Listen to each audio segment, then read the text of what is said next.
ஸ்டாலின் செஞ்ச எவ்வளோ சிறப்பான விஷயங்கள்லாம் இருக்குது. அதை அனுபவிச்சுட்டு நம்ம இல்லைன்னுலாம் சொல்லக்கூடாது. நீங்கள் 108 இடத்துல ஜெயிச்சிருக்கீங்க, நாங்கள் 75 இடத்துல ஜெயிச்சிருக்கோம். உங்களுக்கு நாங்கள் சலைச்சவங்க கிடையாது. உங்களுக்கு எனக்கு எத்தனை ஓட்டு வித்தியாசம்? அப்போ ஊழல் செஞ்சான்னு கேட்டால் நீங்கள் போகிறீங்களே, எடப்பாடி ஏன் ஏன் போல? காக்கா உட்காரும் போதில் பணம் மழை கீழே வந்துட்டா காக்கா பணம் மழத்தை கீழே தள்ளிச்சுன்னு அர்த்தமா? அந்த டைமில் சோஃபா வந்திருக்கு, இந்த ஆள் உள்ளே போயிருக்காரு. சும்மாகிற சங்க ஊதி கெடுத்தா சங்கு இனி பலமாக கத்தும். அந்த சத்தத்தை கேட்டு காதில் ரத்தம் வரும். திருடனுக்கு தேல் கொட்டினா மாதிரினா நீங்கள் திருடிட்டீங்க. உங்களுக்கு தேல் கொட்டினா கம்முன்னு தான் இருக்கணும். கத்துனீங்கன்னா மாட்டிப்பீங்க. விஜயோட பேச்சு கான்ஃபிடென்ட்டாக இருக்குது. ஏன்னா அவர் வந்துட்டு ஒரே வார்த்தை சொல்லிட்டாரு, நாங்கள் தவறு செய்ய மாட்டோம், மக்களோட பணத்துலேருந்து ஒரு பணம் கூட ஒரு பைசா கூட எடுக்க மாட்டேன்ட்டு. ஆனால் விஜய் இது மாதிரி செய்ய மாட்டாரான்லாம் தெரியாது. ஆனால் இப்போ கரண்ட் சுச்சுவேஷன் என்ன சொல்கிறாரு, நான் செய்ய மாட்டேன் பண்ண மாட்டேன்றாரு. வருங்காலத்தில் விஜய் கை வைக்கலாம். ஆனால் விஜய் அப்போ நாங்கள் எதிர்த்து கேள்வி கேட்போம். நீங்கள் சொன்னீங்களேண்ணா இந்தமாரி பண்ணலைன்னா நம்ம கேள்வி கேட்போம். இப்போ அவர் கேட்குற கேள்விக்கு நீங்கள் பதில் நீங்கள் பண்ணல தானே? இல்லை, உதயநிதியோட ஸ்பீச் வந்து ஒரு முதிர்ச்சியே இல்லைல்ல. அவர் கேட்குற கேள்வியெல்லாம் வந்து கேட்ட கேள்வி, அவர் அண்ணன் ஸ்டாலினும் அதே கேள்வி தான் கேட்குறாரு, இவரும் அதே கேள்வி தான் கேட்குறாரு. அவர் ஏன் கோட்டு போட்டார், அவர் ஏன் வேஷ்டி கட்டல? இப்போ மக்கள் அதிருப்தி ஆகிட்டது வந்து எதனால் அதிருப்தி ஆகிட்டாங்கன்னு கேட்டிங்கன்னா, அவங்களுக்கு ஓட்டு போட்ட மக்கள் தான் அதிருப்தி ஆகிட்டாங்க. விஜய்க்கு ஓட்டு போட்டவங்க அதிருப்தி ஆனால் எதுக்கு விஜய்க்கு ஓட்டு போட போகிறாங்க? மக்கள் அதிருப்தி ஆகிட்டாங்கன்னு சொன்னாங்களே, எந்த காரணத்துக்காக மக்கள் அதிருப்தி ஆகிட்டாங்கன்றது ஒரு விளக்கத்தை சொல்லணும்ல. மின்வெட்டுன்றது வந்து எல்லா ஆட்சியிலையுமே இருந்துச்சு. ஜெயலலிதா ஆட்சியிலையுமே இருந்துச்சு, அது டிஎம்கேவிலையுமே இருந்துச்சு. எந்த ஆட்சினாலும் மின்வெட்டுன்றது வரதான் செய்யும். ஏன்னா பற்றாக்குறை இருக்குது. இதனால் வரைக்கும் அந்த வெயிலோட தாக்கங்கள் வந்து அதிகமாக இல்லை. இப்போ வெயிலோட தாக்கங்கள் அதிகமாக இருக்குது. எல்லாம் ஏசி அதிகமாக யூஸ் பண்ணுறாங்க. அதேமாரி நிறைய ஆலைகள் வந்துருச்சு. கரண்ட்டோட தேவைகள் அதிகமாக இருக்குது. அது உற்பத்தி திறன் கம்மியாக இருக்குது. அது மின்வெட்டுகள் கம்பல்சரி வரும். ஆனால் இதுக்கு முன்னாடி ஆட்சியில் வந்து அந்த மின்வெட்டு பண்ணும்போது காரணமே எல்லாம் மின்வெட்டு பண்ணுவாங்க. இவங்க கொடுக்குறாங்களே இன்ஃபர்மேஷன் கரெக்டாக கொடுக்குறாங்களே, நாங்கள் மின்வெட்டு பண்ண போகிறோம், அதுக்கு இதுதான் காரணம்னு சொல்லிட்டு கொடுத்துட்டு தான் அந்த மின்வெட்டு பண்ணுறாங்க. அப்போ இந்த மின்வெட்டு இந்த பீஸ்காரெல்லாம் திருடிட்டு போகிறாங்கல்ல, அவங்களாம் வந்து யார்? டிவிகேலேருந்து பீஸ்காரர் திருடிட்டு போய்ட்டு அவங்க பேர் அவங்களே கெடுத்துக்கிறாங்களா? அப்போ பிடிச்சிங்களா பீஸ்காரர் திருடிட்டு போயிட்டு? அவங்க யாருன்னு இது வரைக்கும் விசாரிச்சிங்களா? அவங்க எந்த கட்சியை சார்ந்தவங்க? அவங்க அதுக்கு நீங்கள் பதில் சொல்லணும்ல. விஜய் வந்துட்டு போல்டாக இருக்கிறாரு. அவர் பேசலைன்னு சொன்னீங்க, இப்போ பேச ஆரம்பிச்சிட்டாரு. அவர் பேசுறதுக்கு நீங்கள் விளக்கம் நின்று கொடுக்கணும். உங்களை நம்பி 75 சீட்டு இடம் கொடுத்துருக்காங்க. இப்போ பிரிஞ்சு போனால் கூட அட்லீஸ்ட் ஒரு 50 பேர்னா உங்கள் 50 தொகுதினா உங்கள் கையில் இருக்குது. அந்த 50 தொகுதி மக்களுக்கு நீங்கள் ஊழல் இல்லாத ஆட்சியை கொடுத்து அவங்கள முடிஞ்சதை 50 150 ஆக்கிறதுக்கான வழியை பாருங்கள். அதை விட்டுட்டு தேவையில்லாமல் சும்மா இருந்தவனை, அதாவது ஊமையாக இருந்தவனை இப்போ பேசி வந்து அவனை பேச வச்சுட்டீங்க. அதாவது சாது மிரண்டா காது தாங்காதுன்னு சொல்லிட்டு. விஜய்க்கு பேச தெரியாமல் இல்லை. இங்கே பேசினா மீடியா வந்து நல்லதை வந்துட்டு கெட்டதாக தான் திருச்சி போடும். கிட்டத்தட்ட வந்து மீடியா பாதிக்கு பாதி வந்துட்டு தீவங்க கையில் தான் இருக்குது. அப்போ அவங்க என்ன நினைப்பாங்கன்னா, விஜய் வந்தது நிறைய பேருக்கு பொறுக்கல. அதாவது வந்துட்டு இத்தனை நாளாக கோலை வச்சு ஒருத்தன் 75 வருஷம் ஒரு ஆட்சியை பண்ணிட்டு நேற்று வந்த பையன் உன்னை சட்டையை பிடிச்சி கேள்வி கேட்டா நீ என்ன பண்ணுவேன்? அந்த திமிர் உனக்கு இருக்க தான் செய்யும். ஒன்றுமே இல்லைண்ணா, இப்போ இந்த இடத்துல நான் கடை போட்டிருக்கேன், இந்த இடத்துல கிட்டத்தட்ட ஒரு 10 வருஷம் கடை போட்டிருக்கேன். ஒரு புதுசாக ஒருத்தன் கடை போட்டானா நான் விட்டுருவேனா? அந்த திமிர் எல்லாருக்குமே இருக்கும். அந்த திமிரை எப்படி காட்டணும்னா நியாயமான முறையில் காட்டணும். மக்களுக்கு நான் நல்லது செஞ்சேன், என்னை வர வைக்கல, அதை இன்னா செய்தார ஒருத்தர் அவர் நானே நிர்ணயம் செய்து விடலன்னு சொல்லிட்டு விஜய் வந்து ஒரே ஒரு சூப்பராக சொன்னார். என்ன சொன்னாருமா? எனக்கு ஓட்டு போட்ட மக்களுக்கு நான் ஆட்சி செய்கிறேன், எனக்கு ஓட்டு போடாத மக்களுக்கு நான் ஆட்சி செய்கிறேன்னு சொல்லிட்டார். இப்போ நான் விஜய்க்கு ஓட்டு போடலை, ஆனால் விஜய்க்கு அந்த வார்த்தை வந்து எப்படி இருக்குது? ஒரு அரசியல்வாதியை வந்து அது ஏற்றுக்கிற பக்குவத்தில் இருக்குல்ல. அப்போ டிஎம்கேவா அப்படி தான், எனக்கு ஓட்டு போட்டவனுக்கும் நீ செஞ்சுதான் ஆகணும், ஓட்டு போடாதவனுக்கும் நீ செஞ்சுதான் ஆகணும். நீ எல்லாருமே சேர்த்தான முதல்வராக தேர்ந்தெடுக்காங்க. உன்னை எதிர்கட்சின்ற ஒரு அந்தஸ்தை கொடுத்துருக்காங்களா ஐயா? அதாவது நான் இன்னைக்கு சட்டசபையில் வந்து விஜய் கொஞ்சம் பேசலன்னு சொல்லிட்டு இருந்தாங்க. விஜய் இன்னைக்கு முதல் முறையாக வாயை திறந்தாரு. வாயை திறந்தவொன்னா அவர் என்ன எதை ஆரம்பிச்சார்? பார்ட்டி பண்ணுன்னு ஒன்று ஆரம்பிச்சாரா? இப்போ பார்ட்டி பண்ணுன்னு ஆரம்பிச்ச பிறகு அந்த பார்ட்டி பண்ணுன்னு ஒன்று வாங்கிட்டு தானே இருந்தாங்க. அப்போ அந்த பார்ட்டி பண்ணை இவர் வாங்க மாட்டேன்னு விஜய் சொன்னார். அதுக்கு எதிர்க்கிற தரப்பு என்ன சொல்லணும்? அவருக்கு பேசுறதுக்கு நேரம் கொடுப்பாங்க. இப்போ விஜய் பேசுகிற வரைக்கும் நின்று கேட்கணும். சரி, பார்ட்டி பண்ணை பற்றி சொன்னார், இது வரைக்கும் ஊழல் செஞ்சாங்க, இப்போ ஊழல் செய்கிறவங்கள நாங்கள் வந்து செய்ய விட மாட்டோம், இதுக்கு மேலே செஞ்சாலும் செஞ்சவங்களையும் நாங்கள் பிடிப்போம் அப்படின்னு சொன்னார். நீங்கள் செய்யலை, நீங்கள் ஊழல் எதுவுமே பண்ணலை. அப்போ எதிர்த்து நின்று சரி செய்யுங்க, நீங்கள் ஊழல் செஞ்சால் அதுக்கு நாங்கள் கூட நிற்கிறோம், நாங்கள் கூட நின்று நம்ம 2 பேருமே அந்த ஊழலை 25 இடத்துல ஜெயிச்சிருக்கோம். உங்களுக்கு நாங்கள் சலைச்சவங்க கிடையாது. உங்களுக்கு எனக்கு எத்தனை ஓட்டு வித்தியாசம்? இதில் ஒரு 25, அதில் ஒரு 10ன்னு வச்சிங்களா, 35 தொகுதி தான் வித்தியாசம். 17 லட்சம் ஓட்டு வித்தியாசம். ஓகேவா? மக்கள் உங்களை தேர்ந்தெடுத்திருக்காங்க. விஜய் கேட்ட கேள்விக்கு பதில் சொல்லிட்டு போயிடலாமா? அழகா சும்மா நின்று 3 மூஞ்சை காட்டுறீங்க, அப்படி காட்டுறீங்க, உருவ கேள்வியெல்லாம் செய்கிறீங்க. நேரடியாக நின்று ஒருத்தர் சிங்கம் மாதிரி கரிச்சிக்கிறான், அவனுக்கு ஏன் நீங்கள் பதில் சொல்லாமல் போகிறீங்க? அவன் நியாயமான கேள்வி தானே கேட்டான். அப்போ ஊழல் செஞ்சான்னு கேட்டால் நீங்கள் போகிறீங்களே, எடப்பாடி ஏஞ்சி ஏன் போல? நீங்கள் ஏஞ்சி போகிறீங்களா? ஊழல் செஞ்சானா எடப்பாடி ஏஞ்சி போயிருக்கலாம்ல. அப்போ ஊழல் யாரோ செஞ்சுருக்கீங்க, இல்லை செய்யலாம் நின்று கேள்வி பேசியிருக்கலாம்ல.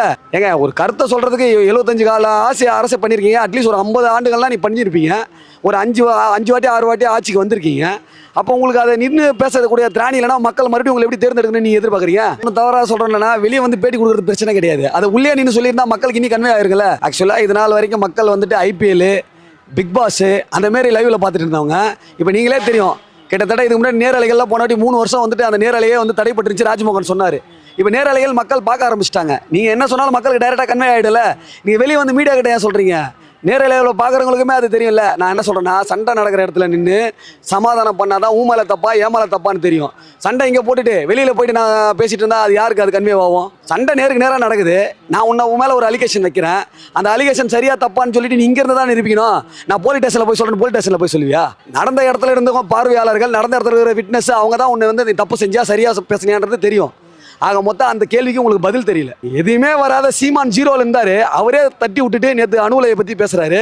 மக்களுக்கு என்னென்ன நடக்குது, என்னென்ன பிரச்சனை இருக்குதுன்னு அவர் பேச ஆரம்பிச்சிட்டாரு. இது ஒன்றுமே கிடையாது. இவங்களுடைய பிரச்சனையை வந்து அவங்க பூம் பண்ணி விட்டு மக்களை அது மாதிரி பேச வைக்கணும்னு நினைக்கிறாங்க. இது சோஃபா மாடல்லாம் கிடையவே கிடையாது.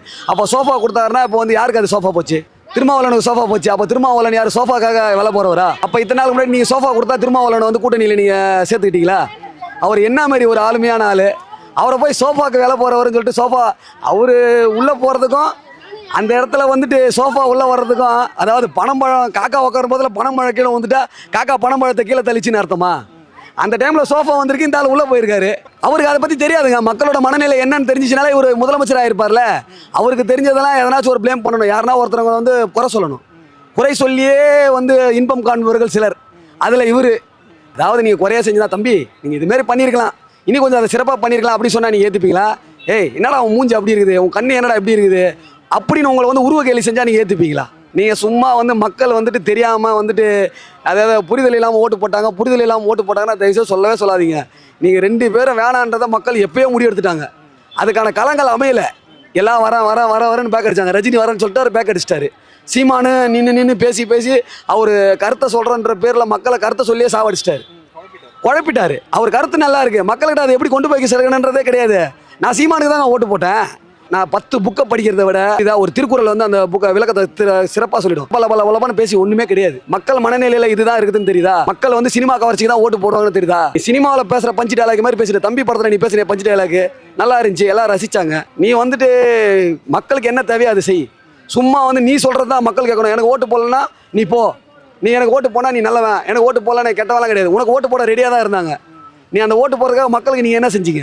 நான் சீமான் கட்சி தாங்க, இப்போ எனக்கு வருத்தம் தாங்க. எவனோ ஒருத்தன் ஊர் பேர் தெரியாதவங்க 108 தொகுதியில் நின்று யாராவது ஜெயிச்சிட்டாங்க. ஆட்டோ டிரைவர் ஒருத்தர் அவர் வந்து ஜெயிச்சு நிற்கிறாரு. அவரோட கருத்துக்காக வந்து ஓட்டு போட்டாங்களா? சீமான் கருத்து எப்படியாப்பட்ட கருத்து, அவர் எப்படியாப்பட்ட மனுஷன்? அவர் சும்மா இன்னும் ஈகோ பிடிச்சிக்கிட்டு இப்போ ராஜீவ்காந்தின்னு ஒருத்தர் இருந்தார். ஐட்டம் சாங் ஆடுறதுக்கும் அந்த இடத்துல என்ன ஐட்டம் சாங் போட்டு அவங்க ஆடினாங்க. இப்போ வந்து ஒருத்தர் உயர்கல்வித்துறை அமைச்சர் ஒருத்தர் டான்ஸ் ஆடினார், அதை பற்றி சொல்லிட்டு இருக்காங்களா?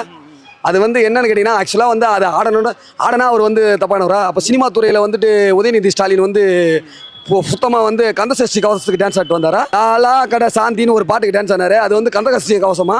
அவர் எப்படி ஒரு வருங்கால முதல்வராக அவர் எதுக்கு அந்த பாட்டுக்கு போய் டான்ஸ் ஆடினார்? நான் ஒன்று சொல்லிட்டா, அது நேரத்துக்கு தகுந்தது. ஒரு காலேஜ் ஸ்டூடெண்ட் ஈவெண்ட்டு, காலேஜ் ஸ்டூடெண்ட்டோட வைப்பு என்ன? அவங்க வந்து ஜாலியாக ஆடுறாங்க. ஒரு உயர்கல்வித்துறை அமைச்சர் போய் நிற்கிறாரு, அவர் ஆடலான்னு சொல்லியிருக்கலாம். நம்ம என்ன சொல்கிறோம், மக்களோட ஒன்றி போகணும். ஒரு அன்னப்பறவைன்னு ஒன்று இருக்குது, அது பாலையும் தனியாக குடிக்கும், தண்ணியை தனியாக பிரிக்கும். நீ நல்லவன் படித்தவன் தானே, அறிவாளியாக இருந்தால் நீ தனியாக போ. இப்போ போதை போடுறவங்களாம் முட்டாளா?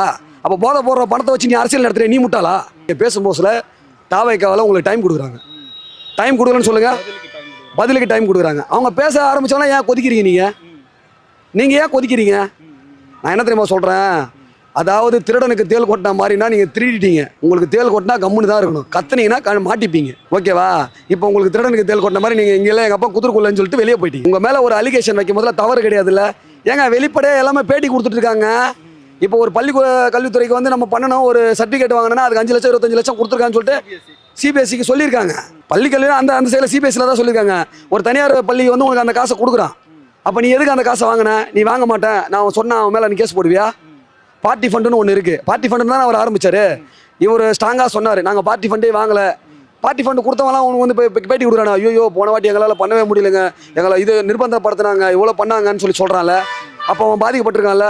அதுக்கு உங்களுடைய கருத்து என்ன? இதெல்லாம் இந்த கேள்வியெல்லாம் விஜய் கேட்கல. இதெல்லாம் கேட்டால் அவங்க என்ன வாங்க? ஜெயிக்கிறதுக்கு நீங்கள் என்ன பண்ணீங்க? அதாகப்பட்டது ஒரு முதலமைச்சரையே ஒரு தொகுதியில் தோக்கடிக்கிறாங்கன்னா அவர் செஞ்சது நிறைய தான். எதுக்காக தோக்கடிச்சிருப்பாங்க? அதிருப்தி தான். நான் வந்துட்டு மற்றபடி வந்து ஸ்டாலின் செய்யலை. ஸ்டாலின் செஞ்ச எவ்வளோ சிறப்பான விஷயங்கள்லாம் இருக்குது. அதை அனுபவிச்சுட்டு நம்ம இல்லைன்னா சொல்லக்கூடாது. அதை வந்துட்டு செஞ்சதை சொல்லி நான் பேரை வாங்கிட்டு போனால் அவங்க செய்யாததெல்லாம் சொல்லி நீங்கள் செஞ்சு மாட்டிக்க போகிறீங்க. இப்போ அவங்க செய்யலை, அதை நீங்கள் செஞ்சேன்னு சொல்லி சொல்கிறீங்க. அவங்க நிரூபிச்சிருவாங்க. உங்களால் நிரூபிக்க முடியுமா? மக்கள் தெளிவாக இருக்காங்களா? கிடையாது. என்னன்னா இந்த தூள் படம் ஒன்று வந்துச்சு தெரியுமா? அந்த தூள் படத்தில் வந்துட்டு ஃபுல்லாக அமகலம் பண்ணின்னு இருப்பான். திடீர்னு ஒரு போராட்டம் பண்ணுறேன்னு சொல்லிட்டு தண்ணீர் காவிரி நீர் வர வேண்டும் சொல்லிட்டு வந்து உட்காருவார். ஒரே நாள் அவருக்கு ஆதரவு பெருகிடும். அந்தமாரி முட்டாள் மக்கள் நான் நினச்சிட்டு இருக்க. இனிமேல் எங்களை பைத்தியக்காரனா நினச்சிட்டு இருக்கீங்களா டேய்? நாங்களாம் கொஞ்சம் ஓரளவுக்கு அறிவுக்கு வந்துட்டோம். எங்களுக்கு எவனும் கேள்வி கேட்கறதுக்கு ஆள் வரமாட்டான். நான் இப்போ ஒருத்தர் கேள்வி கேட்கறதுக்கு ஆள் வந்திருக்கான். அவனை கேள்வி கேட்க விடுங்கடா. கேள்வி கேட்டாலும் தப்புன்றீங்க. கேள்வி கேட்க வரவனா கேள்வி கேட்டாலும் பதில் சொல்லாமல் ஓடிடுறீங்க. என்ன தான் பண்ணுறது? இந்த ஆணி அப்போ பிடுங்காமே இருந்திருக்கலாமே, அவன் பேசாமே இருந்திருக்கலாம்ல. அவரை நீ பேசுன்னு சொல்லிட்டு இப்போ அவர் பேசுகிற கேள்விக்கு நீங்கள் பதில் சொல்லாமல் போகிறீங்க. மக்கள் இன்னும் கேனீங்கன்னா நினைக்காதீங்க. மக்களுக்கு விழிப்புணர்வு வந்துருச்சு. சீரியஸாக சொல்கிறேன். இது இப்போயே ஆட்சி கலைஞ்சா கூட, இப்போனா 108 இடத்த வந்தார். இந்த ஆட்சி இப்போ கலைஞ்சுன்னா 234 இடத்துலையுமே வருவார். புரியுதா?